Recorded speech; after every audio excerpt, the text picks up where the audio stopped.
The world is rich with lush landscapes and mysterious realms, each possessing its own unique blend of beauty and mysticism. With scary ghost stories, abnormalities, and dark pasts, some of these places really stand out. But still, only few of these places rival the terrifying reputation of the place we are about to explore, which is probably the reason that this place is mentioned or shown more than often in films, literature, music, and video games. Today, let me take you to this chilling place, giving goosebumps to most of the people, hearing the dark stories of forgotten souls and spirits. Welcome to the Glymp. In the shadow of Mount Fuji, nestled within a lush embrace of nature, lies a beautiful forest with lush greenery, diverse flora, and a very unique ecosystem. But besides being a place of beauty, this forest also has a very dark side. I'm talking about Aokigahara Forest, also known as the Sea of Trees, located on the island of Honshu, in Japan. This ancient forest has witnessed the passage of time, and with that, it carries the stories that intertwine human tragedy and enigmatic folklore. For centuries, the tales of spirits and legends about this forest and its densely woven trees have been whispered. As the sun sets below the horizon, casting an amber glow upon the forest floor, people share tales of restless souls that roam in the twilight realm between life and death. The soil of this forest seems to carry the weight of sorrow and the echoes of forgotten lives. Besides the paranormal mysteries that this forest holds, since the 1960s, the forest is known for a sorrowful reason: the association with suicides. For this reason, the forest is sometimes also called the suicide forest. The reason this beautiful place became a hotspot for such a dark practice has everything to do with a book called Tower of Waves, a story about two young lovers that in a romanticized setting committed suicide in this exact forest. You can see this story as the Japanese version of Romeo and Juliet. People with suicidal thoughts have been inspired by the book, and because of this, large numbers of people followed the example. When you go to this forest by car, there is a big chance that when you are parking, a bunch of the cars parked beside you still have the keys in it, left behind by the people that ventured into the forest, knowing they wouldn't need the ride back. When you enter the forest, there are even signs that urge suicidal visitors to think of their families and contact a suicide prevention association. For the last decades, hundreds of people have taken their last breath here, hoping for a better afterlife, leaving their earthly pain behind, and replacing it with an eerie tranquility. Suicides are said to increase during March, because this is the end of the fiscal year in Japan, which is probably causing people stress and money issues, which for some people, is the final drop in their bucket.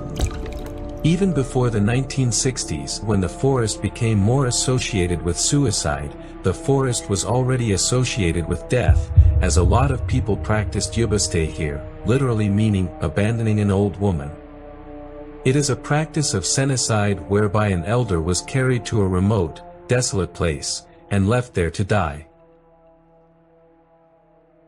As the moon ascends into the night sky, this forest unveils the realm of the unknown. Paranormal enthusiasts and believers of the supernatural have ventured into the forest in pursuit of answers to questions that are beyond the tangible. Around these ancient trees, whispers of ghosts and spirits have been shared around campfires. One example of these ghosts is the ghostly woman in the white kimono, a traditional Japanese garment. She is a beautiful, but also a tragic figure, lost to time. She is said to walk the forest paths, and her presence leaves an unsettling feeling. Her intentions aren't known, but some people have claimed to have followed her, only to find themselves lost in a labyrinth of shadows and a complete state of disorientation. It is as if she pulls you deeper into the forest, so that you can't get out.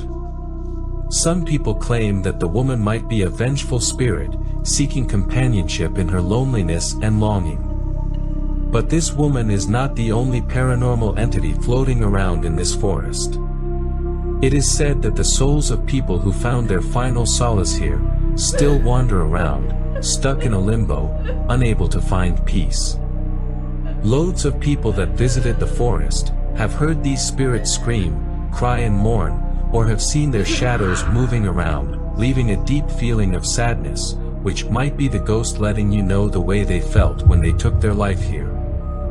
Some people have even seen or heard the pets of these ghosts, wandering around, remaining loyal to their owners, even in the afterlife. Aokigahara Forest is full of mysteries, ribbons and strings tied to trees mark paths, but even these strings seem to have a life of their own.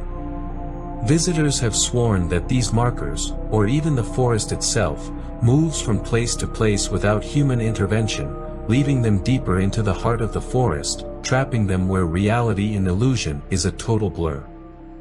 But besides scary occurrences and terrifying ghosts, it is also said there are non-malicious ghosts.